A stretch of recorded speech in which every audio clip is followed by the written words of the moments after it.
There he is, the man, the myth, and the legend. Oh, there's only two of us. Are you talking about yourself? No way, I was talking about Mr. Archer. Yeah. The red, is this for Remembrance Day? It is.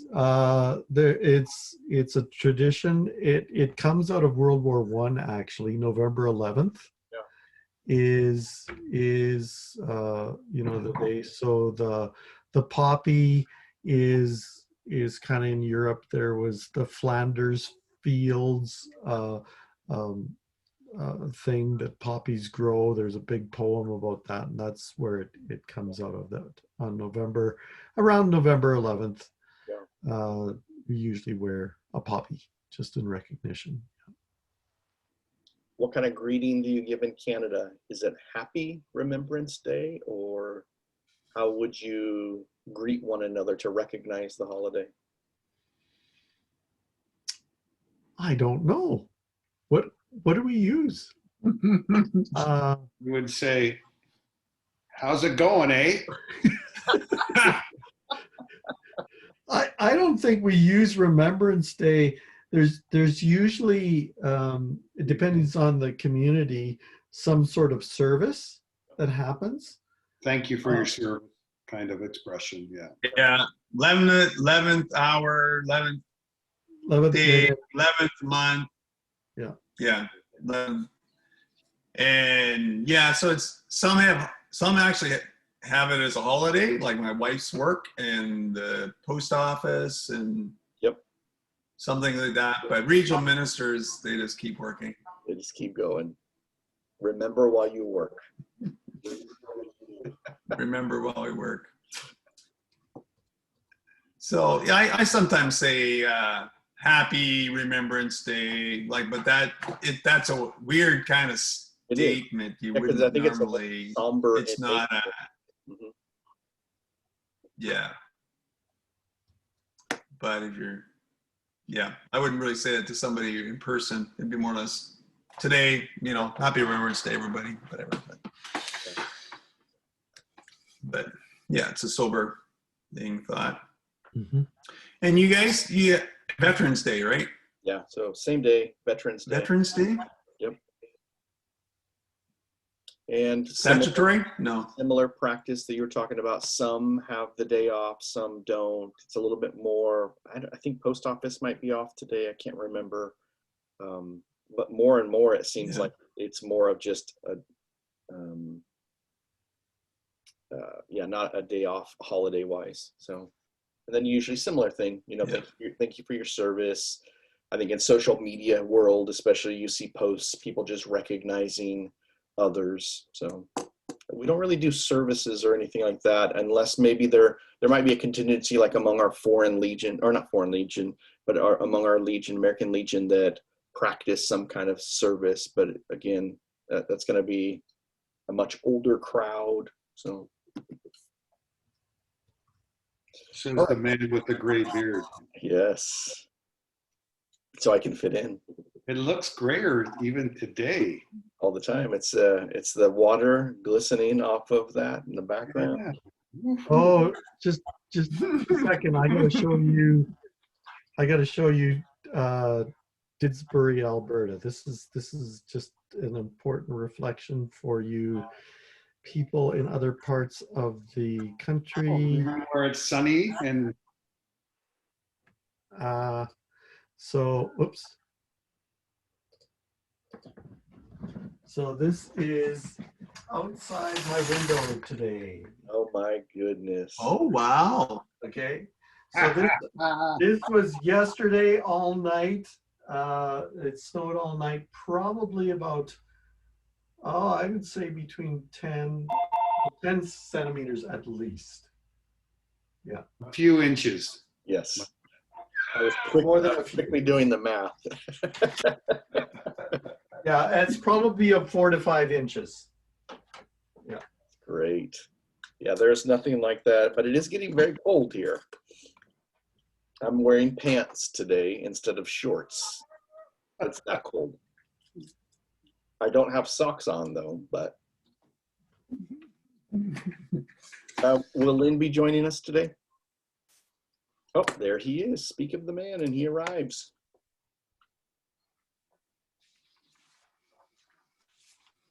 All right, friends. Well, let's jump in. And like I mentioned in the email, in fact, I'll just put the body of that text here just so I can see exactly what I was thinking. I think two parts to what we do today. One, I just want to recognize kind of some of the transitional stuff that you guys are in and the way that that might play into strategic plans. And so I thought first here, let's hear from John about current strategic priorities from the last immersion. And I'm just wondering if there's any newer or kind of pressing things that might have to do more particularly with current timeframe, and if that played at all into strategic plans. And then from there, what I thought, because of what I know of your strategic plans already, is that if we kind of touched base on that and there wasn't some, the deeper time that we would spend there, that we could continue some of our leadership pipeline conversation. I know Brian had sent the document to all of us, and then Claren did as well. We got to hear from Lynn last week on all of the leadership pipeline. I thought we could continue to work through all of that and get some work done that way. So that's kind of my general idea. And then we can play it by ear here. I also mentioned if number one totally eclipses the second one, that's great. I think we just want to provide that space in this kind of unique strategic way versus working with content. John, I'm going to defer to you first. Give me some of your thoughts on that suggested outline for how we proceed today.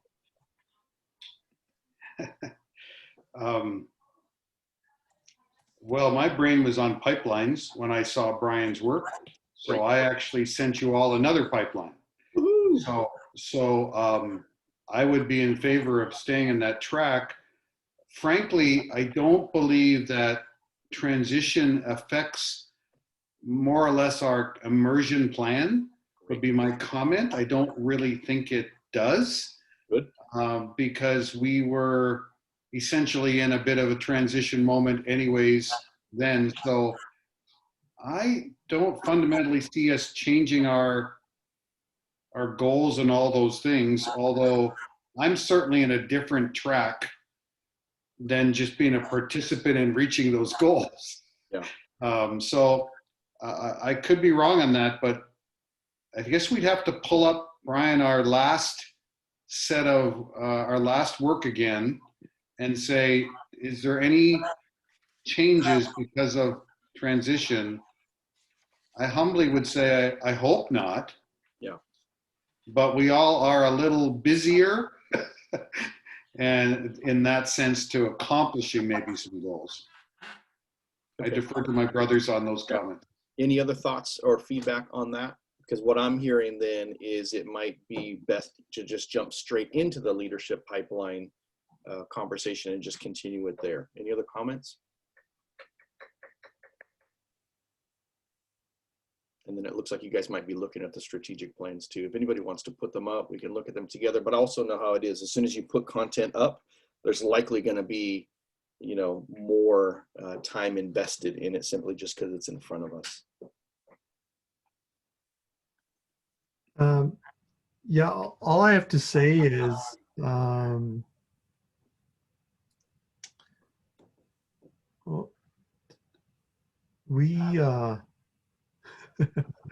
sorry,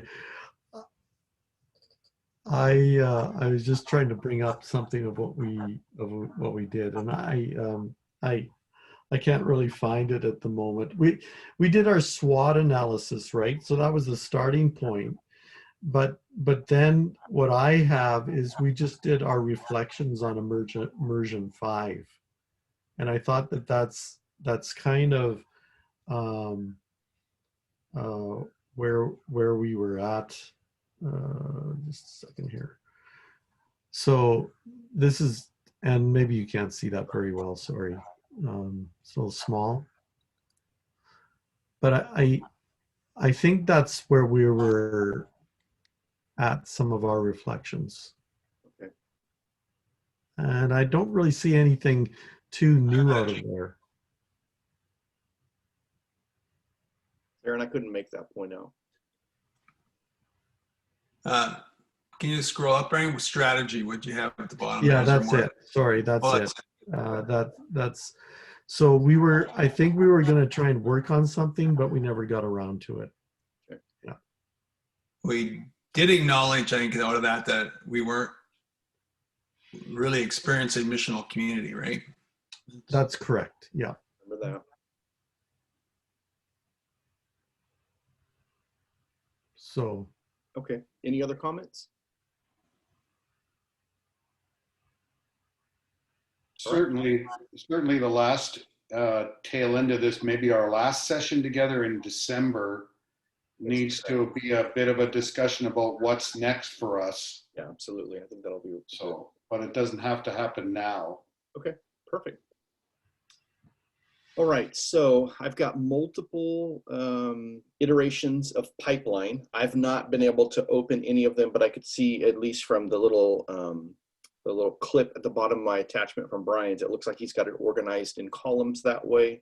Does anybody have a suggestion about how we might proceed? Would it be best? What I was thinking is bring up Brian's and then we begin to talk it through from there. That could be one way, or if I'm totally open to others. I don't know how much you guys have worked on this together yet, so I want to make sure. Okay, you haven't. All right. we have not. Okay, that's good. That's not good, but that's what it is. Good that I understand. All right, great. Right. Brian, why don't you walk us through here? Can I just get a preamble? Yeah. In your reference in your email, you talked about Lynn did most of the talking or something last time, which was normal to me. But I'm just questioning, does Lynn have a piece of paper like this, or is it all verbal? Or what did you mean by Lynn unpacked it? Could you help me, because I missed? Yeah, you bet. So last week what I did is I pulled up my white screen, and in the same format that you see these itemized here, invite, train, deploy, review, I started working through and taking notes, and Okay. Lynn happened to be the first one. And then we really talked around a lot of his structures that he had already thought through. I believe he had it written down and he was referring to it. But no, I don't have a document from Lynn's other than the one we created last week. Yeah, I had a document that I was working on when I walked through these different vehicles for pipelines. And then it was out of that conversation that this was drawn up by Michael. And Michael did a much better job than my notes. So I probably could just delete my notes because this looks a whole lot better. Well, It's and more organized. I think this one is Brian's. So Brian pulled this one up. And again, I haven't looked at Brian's document, but yeah. it looks like it's built off of the same format. It is, and all I did, I have two questions. Well, one question before we begin. Sure. Is there's some vehicles on here, but there's some really groups of people that we're developing. And so I was having a little bit of trouble trying to discern, like, are we doing pipelines for vehicles? I was thinking not. I think we're doing pipelines for people. And so I see like the PDD and the PNG that Lynn utilized are vehicles actually that we have, but integrated in that are the people that we're working with. So I was trying to figure out, and maybe you could help. That's a little clumsy way of saying it. The focus of the pipeline, should they be people, vehicles, or could it be anything? Help me with that. Yeah, that's good.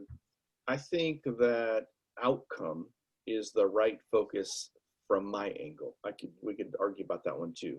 And the reason why I think outcome is important is I may deploy multiple vehicles for that same outcome, because I've identified here are some of the either character traits that I want to develop or the skills that I want to develop. And now I may find a sense of overlap where these are working together. I think what's interesting, Brian, what you bring to the table, and I don't know that I've got a specific handle on it, again, because I've not developed pipelines for the region. So in a way, you guys are even ahead of me here because you're looking at regional pipelines and how vehicles play into it, you've got different people groups. And so I think the people is a really good question, and I'm not quite sure how to answer it, because what I do notice is here's our widest, group that we're trying to reach. That's where we had the lowest entry level for invitation. We're like, this is open to anybody who wants to come. That makes sense. And then we did usually tie it language to a specific vehicle, because that's what I was hearing from Lynn at that point. That might be just a good question. What do we want all of our pastors that might fit at the highest filter, the broadest filter, to be able to do on the other side? What outcome do we want them to experience? And then what vehicles will we deploy to help them move in that direction? And then what you do is you start taking that same group and you probably make it smaller. Now we're looking at Way of Jesus Huddle. There's a higher wall to climb to be in a Way of Jesus Huddle. And so therefore we want to see these other traits before we bring somebody into it. And then in that case, you really are talking very specifically a vehicle again as the title. So I don't quite know how people fit into it. I think that's one of the items that we need to kind of wrestle to the ground. One thing when I was looking at the assignment from last week, it was just evaluate your current leadership pipelines, Yeah. the ones in practice and still in process. And so when we talk about development, I think we've got a larger development category. What comes under development? And we talk about our Way of Jesus Huddle is something that's a developing leaders. We talk about pastor development days. So in my head, I was thinking, it's not so much that we're hung up on the particular vehicle, but it's a development strategy. PNGs are a part of our development. We gather pastors together and we pray for each other. We encourage each other.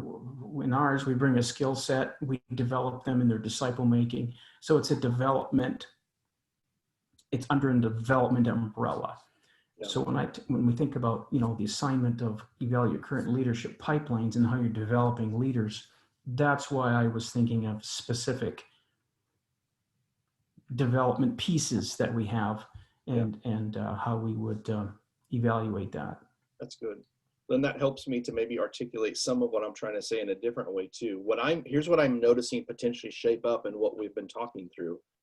We as regional ministers need to serve all of our pastors and leaders. Therefore, just like you're talking about, we have a development initiative. Let's put that in leadership pipeline language.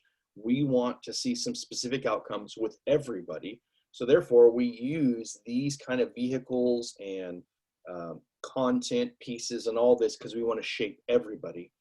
And so that's just for leaders and pastors in all of your regions across the denomination.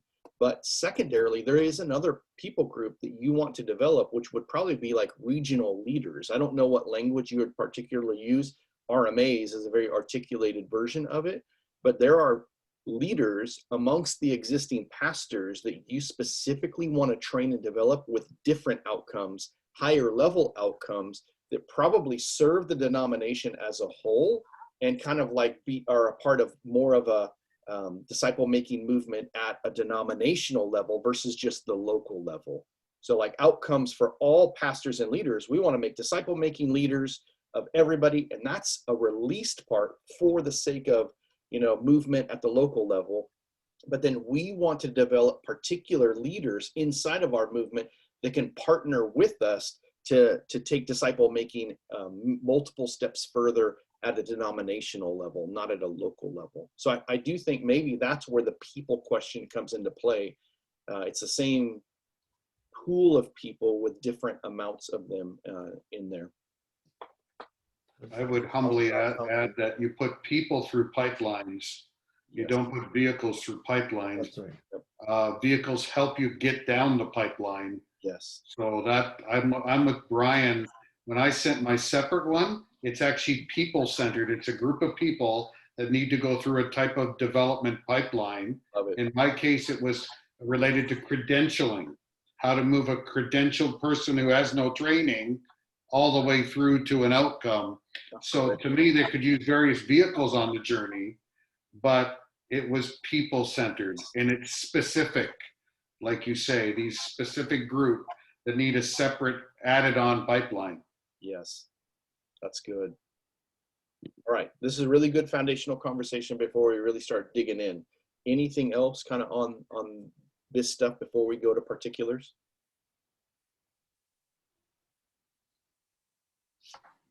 How about this? Did anybody, again, since I haven't looked at the stuff that was recently sent, does anybody have a different way of thinking about this and articulating this than the way that Brian currently has in front of us? John, to some degree, is stating, I've got people through pipelines utilizing certain vehicles. Is there anybody else that's got maybe a different way of digging into this? And where does Brian's added the word outcome at the bottom of this thing? I think that's either needs to go at the top or at the bottom in this whole discussion. I think you could build a pipeline and not get to your outcome, or so in other words, it feels to me like that is so core, yeah, and it's sort of buried in review, but Well, not quite. Yeah. I think deploy is an outcome from my perspective. Deploy is, Okay, then I just need to understand, is that another word for outcome? Yeah, so what, John, what I did last time is I specifically asked for outcomes. And then when I was hearing from Lynn in that case, I put it under the topic of deploy. Because Thank you. as they go through, invite and train, I have some outcomes I want them to have before I deploy them. And they may be in formation, they may not be fully formed, but these are the outcomes I want to deploy them toward. And so therefore, I want to then review them based upon those intended outcomes. Thanks. Yep. Should have Yeah. thought it in. I think it would help me actually, by the way, I'm saying, so if I would say this is the larger grouping, Yep. and I might say, a possible vehicle is a PDD, I think that would help me get a better understanding of what this pipeline is actually doing. So like, possible, possible vehicle, that helps me, I think, get the people in the pipeline rather than the vehicle confusion for me. Yeah. So, yeah. Anyway, back to your question. Sorry about that. I Yeah, just was playing with that a bit. Yeah. So wouldn't that be called all pastors? Wouldn't we have, Sure. as Michael was suggesting? Yeah. And so PNGs might be another vehicle for all pastors. Yep. Could be. But a way of Jesus Huddle isn't necessarily there for all of them. No. It's more for the specialized group. That's helping me a bit. Yep. Yep. And again, Brian, where you're at, the PNG is for all pastors too. It's It really is, just whoever will participate. You're not going to stop anybody. Your first filters are relatively low entry points. Even we added, pastors and credentialed leaders. We broadened that. I was telling you that I was, in my pools, I'm looking at pastors and second and third tier staff members. I know some of my teams don't have paid staff, so they might have volunteer leaders, or some even use a deacon model. So I might, and I'm willing to invest in all of those people if the pastors are up for all of that. So that's kind of where my entry level would come into play. And then now that I'm seeing this, and I'd suggest the two on the left have to do with one pipeline for that one large group. And then there are some outcomes that you want to see developed out of that. And then the ones on the right are more specialized. Here, what I'm noticing there in that category, Brian, you've got, invite L2 active pastors. You've probably already been seeing fruit from them. They're growing in these 4 C's. They've got a lot higher caliber. So therefore, you're specifically choosing them for a different purpose. And what I'm noticing, in reflection from last week, is that the ones on the left, they may serve the denomination as a whole by raising the water level, but the ones on the right are really going to shift the strategic goals of the denomination. So the application on the left is probably going to be more local church. Application on the right is probably going to be much more regional work, where they're joining you in kind of a different cause and outcome. It may affect their local leadership. They may develop Way of Jesus huddles there, but there's a part where if I'm understanding your outcomes that you want to develop, you want to see more and more people in regional huddles or Way of Jesus huddles that are not only ones that you lead. Yeah, that's good. That's helpful. I agree. Huddle. Go ahead. I was just going to add, Brian, I thought your cursor's on the Way of Jesus huddle. I thought you were going to bring it down and put the word vehicle in front of it and help us figure out who is the group. As Michael's trying to describe for us, he uses the word regional leaders. Doesn't really feel right to me, but I know what he's getting at. Yeah. Your L2 is also a descriptor, but it's for a few. Yeah. Yeah. Fair enough. I mean, description. Yeah. What's interesting about L2 is that you're beginning to utilize a more formalized language. So it could be L2 pastors, because you're noticing that they're carrying some things that we want them to carry that probably came because they were participants in the ones on the left-hand side. So that could be, and I get it. I don't know that we need to like drill down on that language. That will probably surface as time goes on. But I do think John's right to point us in that direction. Here's what I'm imagining just in this blue column too. You're looking for people of peace. I think that's the right language there. You're looking for a certain capacity level. You're going to invest in them. There's a long runway. You want to see a couple of outcomes. I want to see them lead like this at their local level, but I'd also really like to see them lead like this at a regional level. I'd like to see them potentially do that. Now, not everybody is going to do both, probably. Some will only be impacting at the local level and leading huddles there. Great, that's a desired outcome. And we're okay if they don't go and then also lead regional huddles. That's probably going to be a different capacity level as well. Some you're going to discover, some will lead huddles or Way of Jesus huddles for you at a regional level, and you're great blessing and releasing them as they kind of walk around the square doing all of that. Can you think of other outcomes that you want to see happen out of that particular column?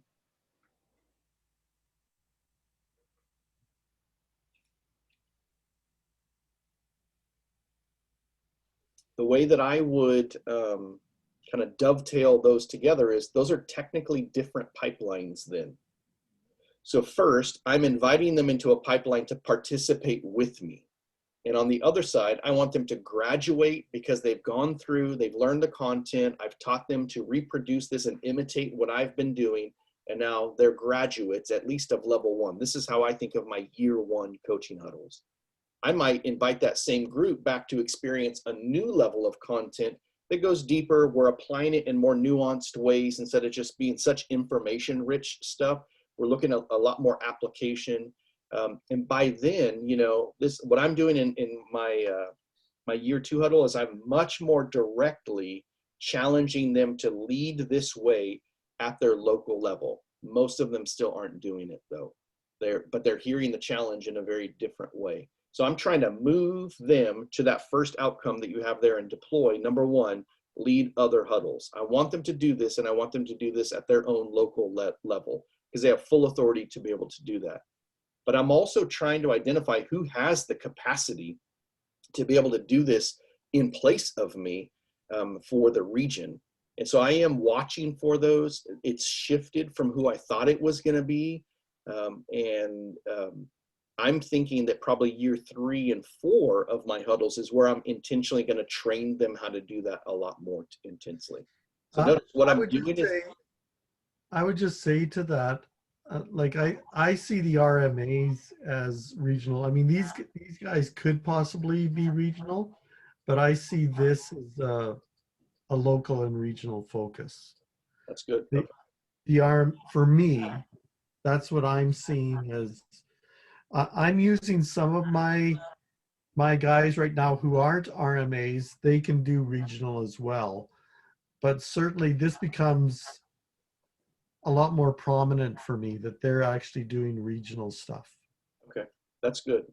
And it could be, you know, like I'm saying, these kind of dovetailed pipelines, like one flowing into the next. That's where I'd state year 1, year 2, year 3, year 4. I'm trying to use my content to move toward those outcomes, and I'm increasing invitation and challenge along the way with those intended goals in mind. So maybe I might even back off on what I'm stating there. I'm still, you know, this is theoretical for me. I'm not in year 3 and I'm not in year 4 yet, but as I'm putting that content together in my head, reaching this, you know, I'm just now wrapping up year 2, I am seeing that, okay, they need a lot more specific, imitable challenge right now. I need to throw them under the bus by saying, all right, next week, I need you to lead out in the content and you're going to process the first person. Or else what will happen is it will just remain theoretical and, oh, I know how Michael does it, but they don't actually feel the burn of D2 of having to have that pressure on their own shoulders. And so that could be, Brian, that I'm training them for that pipeline where they could lead things for me at a regional level, but that's not actually my outcome, if that makes sense. Yeah, I'm still helping to get that first goal of leading other huddles accomplished, because I need to strengthen that skill, and they won't do it if they don't feel comfortable doing it. And I'm not yet actually producing regional huddle leaders. So can I, like, this whole pipeline, what you're saying is, okay, this is pipeline maybe year 1, and then you'd have another pipeline that have similarities to this, but might be year 2 pipeline. Is that what I heard you say? Yep. Yeah. Okay. Yeah, so if our column extended down, I might have 4 iterations of the same thing, and I'm looking for prerequisites.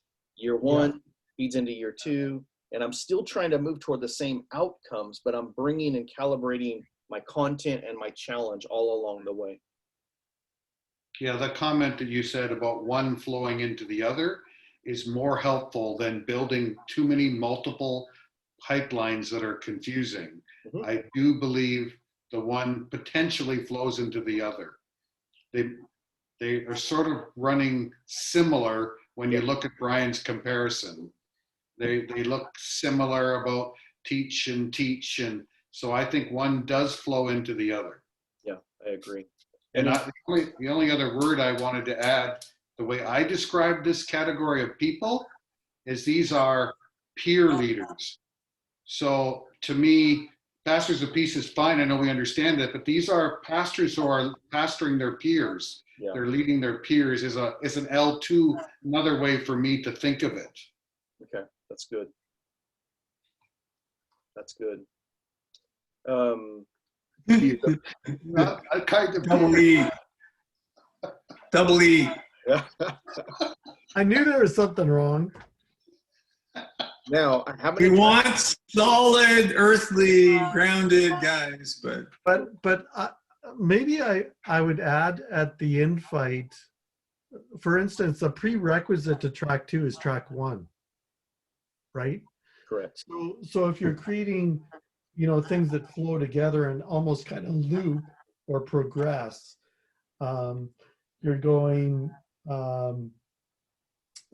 you know, whether it's up here to the invite stage or down here at the review stage, you have track 1, track 2, track 3. You could use year 1, year 2, year 3, whatever you want to do.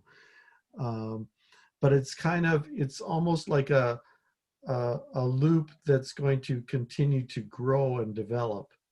And I'm just using that as a, you know, another way to picture it rather than creating 4 pipelines underneath each other. I don't know.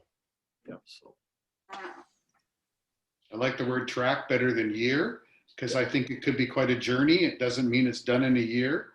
Yes. So I would just comment that I know Michael's thinking like that, and we could scope and sequence, but how do we know the journey, the time frame, the length? Track is a little interesting. Yep. Now, I haven't commented on the right-hand side, but I think that this is getting a little bit more clarity for me and maybe for you guys as well. So on the left, those 2 columns have to do with all pastors. I think the people category is really helping us to track with that. The blue column has to do with these pastors of peace who have the capacity to lead their own peers. And then on the right-hand side, I don't know how to articulate this for you guys yet, because I'm hearing a couple of different things over the course of, the times I've been with you as you've been developing RMAs. There's a job description attached to this one that has to do with both volunteer level job and also paid potential job. So part-time, full-time, which I think, do all of those people who are at the volunteer level part-time need to lead regional huddles? Is that a desired outcome, or is it actually a different one? This is where we talked, Lynn brought this up. They may, let's see where it is in the list.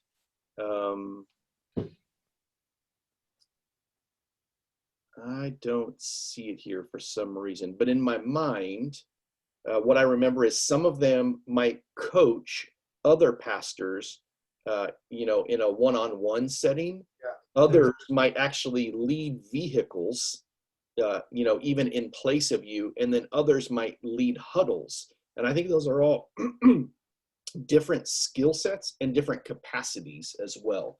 So that's the way Michael's interpreting what I'm hearing you guys say as you're developing this RMA role. Help me to understand a little bit more. I think it's fitting in sync where this is a higher level leadership than your blue column right there. Yeah, we've used the term recognized, or whatever we want to use, appointed, to say these are particular ones who have been through the blue track. Yep. And are actually getting more responsibility and Yes. being named that way. They're kind of becoming go-to people pastors can go to for regional ministers, extra support along the way. I think we have more work to do on, we're calling some of our guys RMAs way too early, is my comment now that I think about it. Yeah. We just had a call inviting people on and they go, I don't even know what you're talking about. I'm just going to contact the local pastor near me. Whereas I actually have one guy who testified in the meeting. He's RMA apprenticing, frankly. Yeah, I would say that although because we're starting something new, John, Yeah. I would say, so the 5 guys that I'm working with right now are going through the blue track, but they are potential RMAs. They've said, okay, I'm gonna give you some time. I'm gonna care for some pastors, and some are upping the quality as we move on. The participation and capacity as we move on.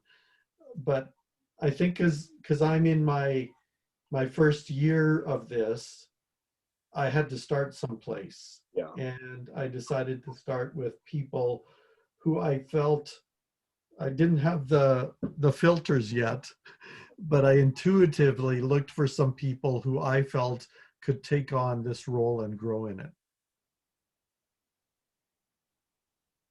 Yeah, and one RMA is going through the blue track. 2 of my others have not gone through the blue track, but are disciple-making people. So the blue track doesn't necessarily funnel into the black track.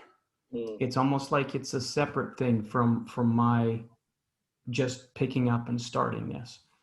So they're all disciple making, but the vehicle of Way of Jesus Huddle, only one is going through the huddle. Okay. The other 2 are disciple makers, but are on different tracks, kind of thing. Lynn, just qualify this a little bit more too, because I'd imagine too, you're not just, they're disciple making, and they've probably received content from you, plus they've already carry some of that on their own. So you're noticing, it's almost like you're graduating them from the blue track because of kind of who they are and how you know them. Help me understand that a little bit more. Well, the one is huddling with me in the Way of Jesus Huddle. Another one has taken Way of Jesus 5-day intensive. So they're familiar with Way of Jesus. So, not Way of Jesus Huddle, but Way of Jesus training. Another one is with church renewal. That's another disciple kind of ish making vehicle. So, so if you put under vehicles under RMAs, my RMAs would be Way of Jesus Huddle, Way of Jesus 5-day intensive, and one was church renewal and slash Clarendon, Jamaica. Keystone. A Keystone, we did training Concepts. in Paris, Ontario. So there has been disciple making training. So there's been like three, my RMAs have processed through 3 vehicles. Yeah. Or vents or whatever. And I know Brian is just tracking just with the Way of Jesus Huddle, that's another strategy. So in the same way that both Brian and Claren have spoken about RMAs and kind of how they're seeing it, John, Claren, why don't you guys speak in about how it's practically working out for you guys? Because again, you're developing this large set of pipelines before they're actually like completed. And so I think that's okay that there's these variations in it. This is exactly what I would have expected. How is it playing out practically for you guys, John, Claren? Want me to go, John? Sure. So I'm the latest to move towards RMA development. And so our previous name was, kind of pastor network leaders. And so I had a couple of them that were doing a pretty good job at that. And then a lot of broken PNGs. Anyways, and so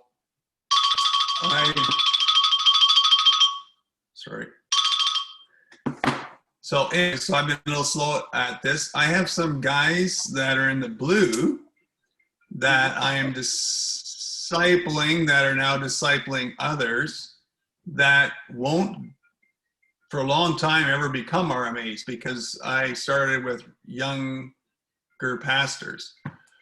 So I see them eventually, they're already discipling others in their own local context. And my hope will be in a year from now, they would be able to take on other EMC pastors that they would disciple in a peer discipling way. And I would not necessarily call them RMAs. I guess I see the RMA,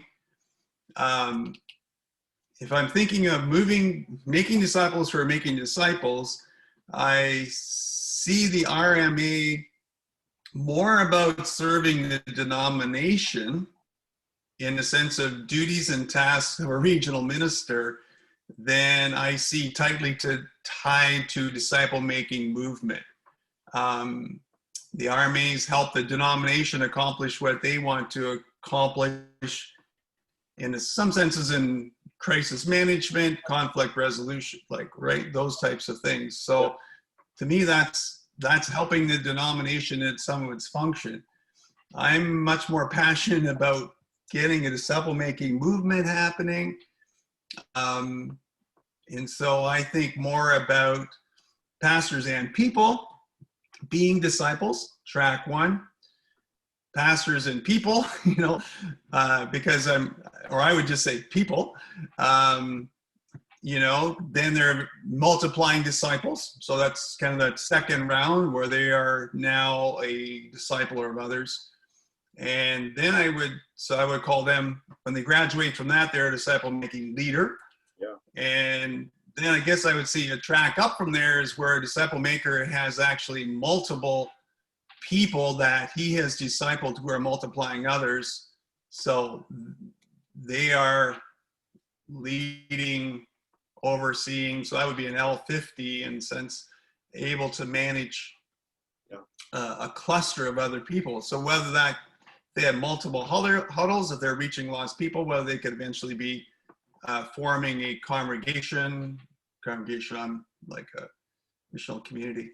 So my track has kind of those 3 tracks in it: a disciple, disciple-making leader, and an overseer of disciple-making leaders. So those are my 3 tracks.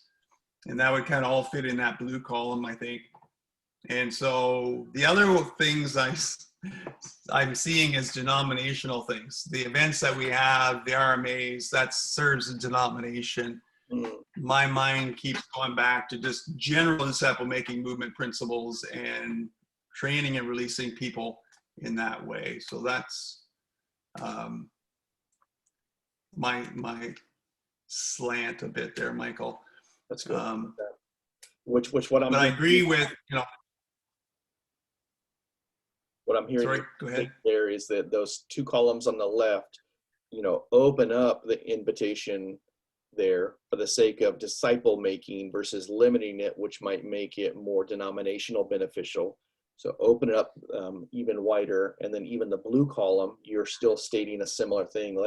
We will do what we can to train and equip more disciple making leaders there. And then you're distinctively speaking about the black column that has much more denominational kind of outcomes being served through that, filling the gap in these variety of ways. And I don't mean like that they're just not taking on serious responsibility, but they're helping with these needs. Whereas you're stating the ones on the left are all about disciple making at a movemental level. The one on the right has a lot more to do with developing certain leaders to be able to help serve the needs of the denomination as it's continuing to grow. Yep, that's what I was trying to say. I think that's a little bit more of the way that I've been seeing and wondering if these shouldn't be angled that way. But again, that's as I'm hearing it, because here's what I'm concerned about potentially. If I make my RMA track that's black about huddle leadership, just like what Lynn's got, you're going to end up with people who maybe should be in the RMA track, but haven't gone through your blue one. At even, let's say 10 years from now, they haven't gone through the blue track, but they're able to help and serve as an RMA, filling in these a variety of ways that are truly important. But if I put that they have to lead huddles in there, that may limit, gosh, how much, I'm still not getting it to come out clearly. I may be inviting the wrong people into it. What I'm noticing is that RMAs, they're probably going to be pastors. They're probably going to be teachers. They're going to be, you know, people who can step in and do all of these different things, but I'm not noticing that they might necessarily be like apostolic, even prophetic type leaders. And if you have an expectation, I want you to lead huddles, you might lose the pastors and teachers that you actually need in there.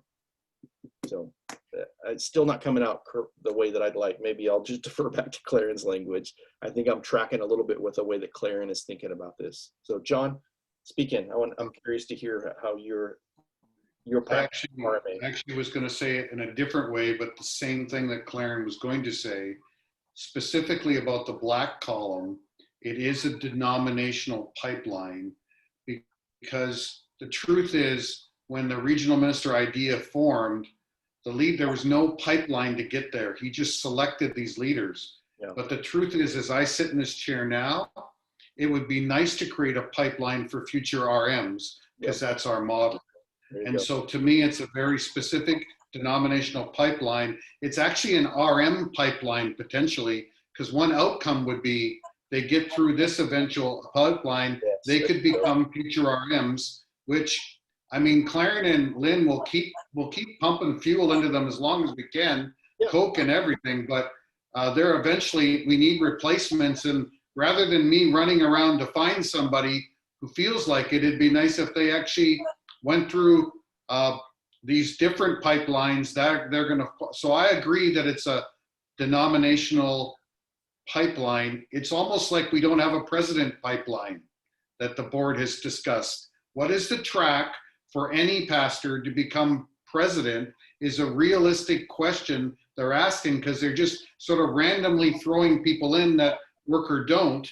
The same would be true for regional ministers. It is a specific pipeline. So I would agree with Claren's differentiating between movement and denominational leadership pipeline.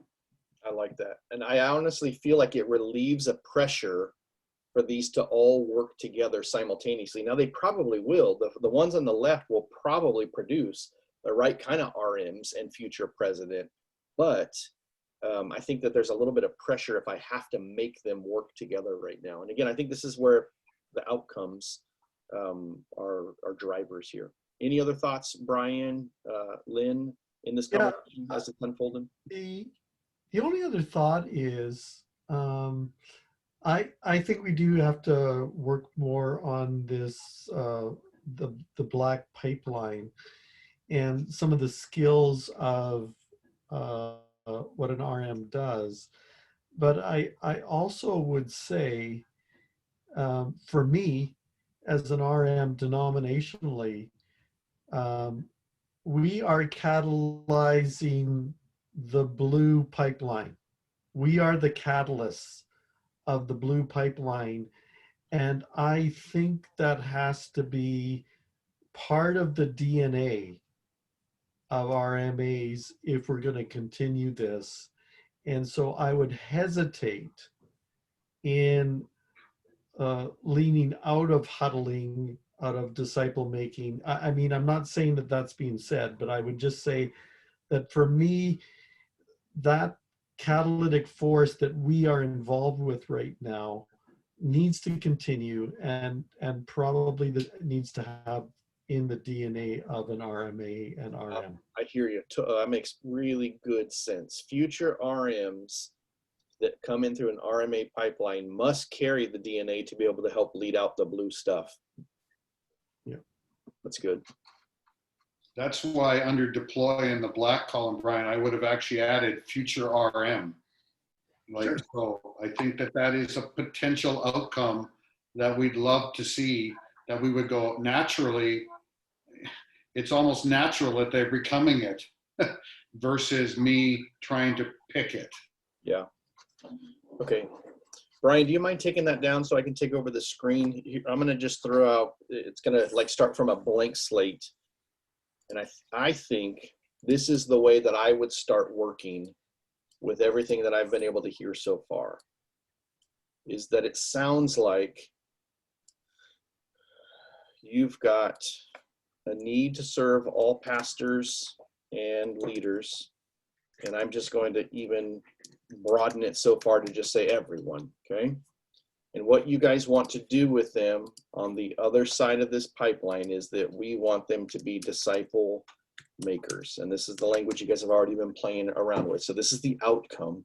Now there's all this stuff that we can fill in the blank here. There's multiple tracks, potentially there's multiple vehicles you're going to use to get here, all kinds of skills and character traits you're going to emphasize. But ultimately you want an alignment that everything that you do with all of your people is moving them toward becoming disciple makers. That's going to express itself primarily at the local level, but it's also got no cap on it. It's going to express itself, you know, in a bunch of different ways. Then change colors for this one. You've got another pipeline that right now has to do with the way you guys are identifying them as L2 pastors, leaders, and I'll even put the E for everyone in there. And what you want these people to become is you want them to become disciple making leaders. And that's going to be, you know, it builds upon the foundation of this previous one, because, you know, this pipeline is technically going to feed into this one. This pipeline is going to help you to identify who should come into this one. And you want them to be able to take the same skills that they're doing and increase their capacity or extend their capacity to more and more groups here. And then you've got this other category that has to do with, I don't know what to name these people right now. I had one in mind, but it's escaped me. But what you want to develop is you want to develop denominational leaders. And especially as I'm hearing you articulate, this has to do with RMAs, RMs, and presidents. You're looking at a way to be able to develop those kind of leaders, which are, sure, these are going to inform that, but they're different than people who may cap out at any of these levels. This is going to be a much smaller pool. So I don't know if this has to do with L10, L50 here. There's some kind of a qualifier that I would use as a term because it's a much smaller pool, but it does feel like right now, those are the types of things that you're talking about producing. How does that sound? You know, Michael, as you were writing this out, it made me smile because before, when we started Way of Jesus tracking, we started with disciples who make disciples, Yep. disciple making leaders who make disciple making leaders. Mhm. And then I can't remember if we used congregations or communities, That's right. making communities. And so it aligned with a little bit, I think, the denominational perspective. I'd like to tweak a little bit more. I think those are probably L50, L10, L50 at least. Yeah. But it was interesting. Like this started over 15 years ago, and here we are. I don't think we've developed pipelines, but we're using very similar language. So it was funny. Yeah. Well, we must have accidentally done something, even though it wasn't really thought through.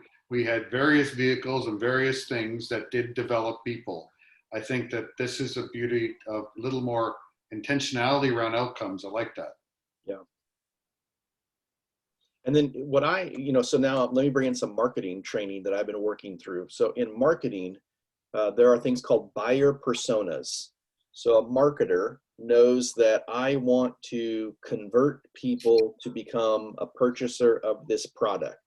The ideal person on the other side of purchase looks like this because they've got a problem. And I can come alongside as a coach mentor and provide this either by selling it to them or training it to them. And then there's a conversion process. That buyer persona tells me what they look like before they interact with me. And then there's an ideal persona that I want them to become after interacting with me. It's a similar thing. And so literally I'm going through like great detail right now to build out these buyer personas for the finance company that I work with. We name them. So I've got Andy Accumulator. He's a young guy from usually around the age of 26 to probably about 49. He's accumulating his wealth. He's got X amount of problems that he's navigating. Here's how he deals with technology. And then I've got Pam Protector. She is probably 51 and up. She may be pre-retirement or in retirement. She's got very different types of problems. She's largely built a majority of her wealth at this point. And again, they're gender fluid in this sense. They could be Pam, one way or the other.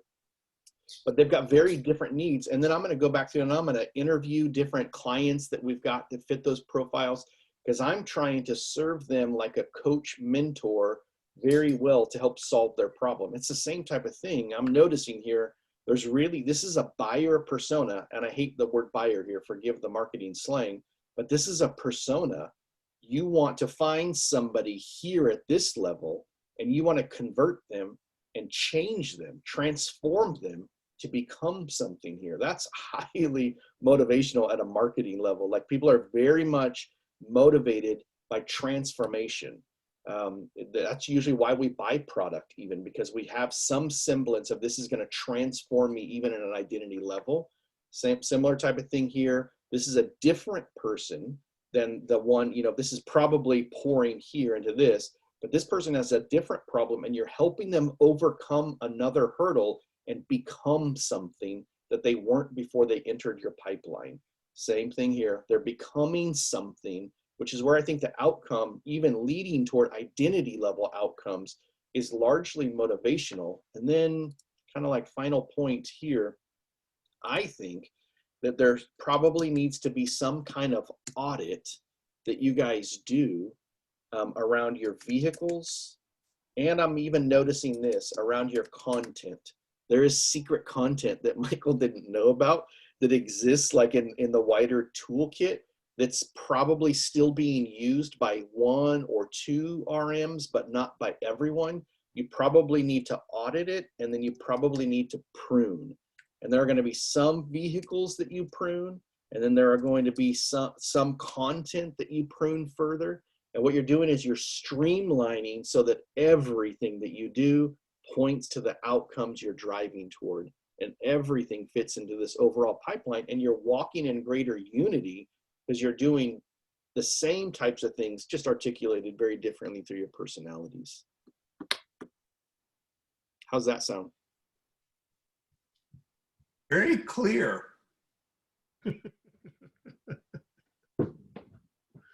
Now, again, Simple.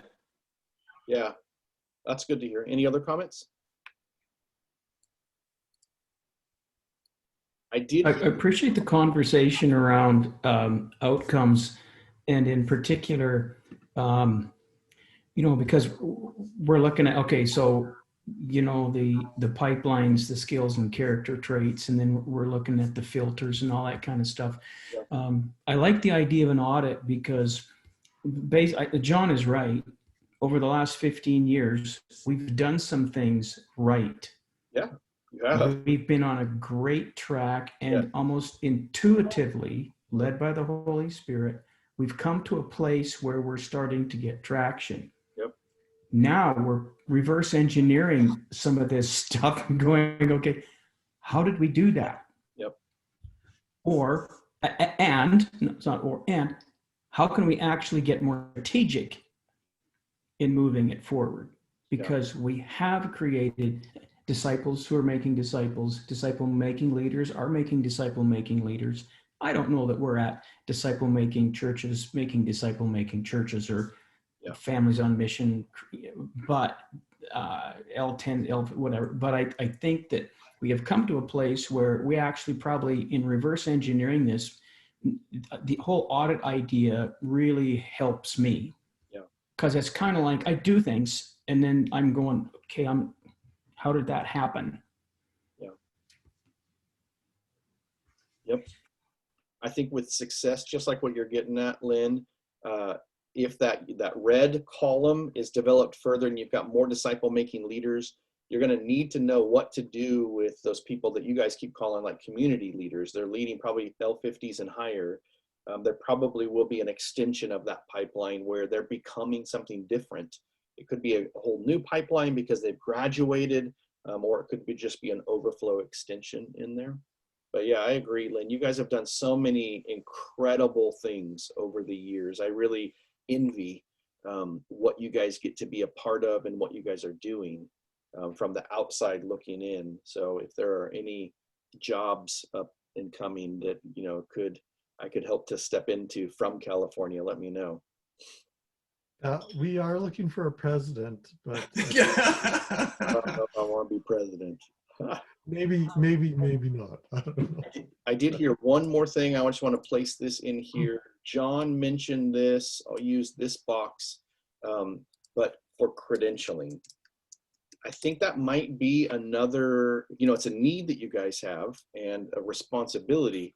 And I'm wondering, does this purple column serve it well so that you're just doing one and the same thing? Anybody who, this is where the everyone comes in. You want to become credentialed in our movement? Great. Here's the pipeline we want you to go through. We want you to become a disciple-making leader. That's what being credentialed means. Or is there literally a separate column that has to do with something distinct from there? That could be a good one to wrestle through and try and figure that out. Well, it's good that you brought that up because we've had a little bit of a conversation about that. Do we actually take some of the things we do, like we just did for new pastors and introduction to our denomination, our ethos, our history and polity, et cetera, et cetera. And we're wondering then, could that be all done by way in the sense of huddle rather than smaller huddles, longer, extended pieces like ongoing weekly huddles to lay out that information where they're actually experiencing a huddle. And so in the end, they would be able to reproduce that in others, as well as having the DNA and history of our denomination. So we've had a little bit of conversation there. So glad you brought that up, because that would be another way of going at that. Might reduce some of the events that we do. And they would be much more experiential rather than just content driven. The way that my brain works too is this pipeline is a very good large term. Yep. And the word track or something seems like it's a smaller short-term little piece of the puzzle. So my brain is sort of understanding that there are various vehicles and tracks within this pipeline that you are working towards. Therefore, that's why that credentialing language can fit differently. It can fit in here rather than creating your own pipeline. Pipeline seems like a big term in the house, you know, versus a little portion of that pipeline that's a little track or something. But maybe that's just me. I'm helped by thinking them a little differently. Sure. I could see where on that far left column, the purple one, somebody comes through as a disciple maker and they want to be credentialed. They take just one step further to finish the credentialing, because, you know, if they started it with that intention or they realize that intention along the way, there's only a couple steps more to becoming credentialed in there. Because I think honestly, the way you guys are operating, you're developing, you know, a pipeline with multiple tracks in it that is high enough quality that it's going to develop the people who should be credentialed. And I use it like this when 3DM was, so this is like back in 2010, there was one seminary that Mike Breen was working with, and they valued what like a person going through a learning community was gaining enough that what they said is that if somebody went through a learning community and they wanted to enroll in their seminary, they could walk out with a master's level degree by going through the 3DM content and adding X, Y, and Z to it to be able to vet it through that school. So they were working in tandem with that pipeline that Mike had built with 3DM called the learning community. And I think that that's what I could see happen here. You're developing a pipeline like Mike did with the learning community that produces disciple makers. It's high enough quality. If you then potentially work with your colleges and universities or your credentialing programs, I'm not quite sure how you guys operate in that. I can only think my language to say, hey, credentials committee, I want to add just these small amount of extra steps. And now this person who's gone through our track could become a credentialed pastor. So it's interesting that our college right now is working on something called competency-based education. Yep. To track someone through that, where the outcome is based upon not a set of, you know, ethereal curriculum, but actually the outcomes that the denomination is looking for. This is what we're looking for. Who's competent to do this, and they can't move on until they've reached this competency level. So yeah, that's coming down the pipe for us through our college here this summer. And is your college still in the spot where they're really listening to your voices as RMs and presidents? Well, they've poised again. They're really actually asking us to give input. That's really good, because the R's are a little bit further removed. They've been in existence long enough. They're largely in their back in. That's Yeah, really good. Yeah, I was at a board meeting last week where the president of the college said, we have to talk to you RMs. The academic dean has to talk with an RM to start it. How can we pull this all together? That's really good. Yeah, because, you know, usually I've seen that happen where, okay, we want to increase our numbers of enrollment. So, hey, RMs, can you help me? That's very different than who are we going to produce at the end of our jobs? And that, with the RM and college synced together, could be phenomenal, especially with where you guys are right now. I love it. All right, guys. That's coming down the pipe. Sorry. Okay, well, good. I hope that was helpful. I feel like, you know, at least for me, that gives a sense of greater clarity. What I like too is notice the outcomes that I ended up putting were largely the ones you guys already had in your heads. And I feel like through the journey of like battling this all out, there is a greater simplicity to it. But I think in order to get to that simple of a set of pipelines, you will have to do that audit. You're going to have to stop some things in order to really fully invest and start the I don't mean the right thing, because you're already doing a lot of the right things, to fully do and invest in the right thing. Okay. All right, guys. Align. Yes. Good. Thank you. See you, friends.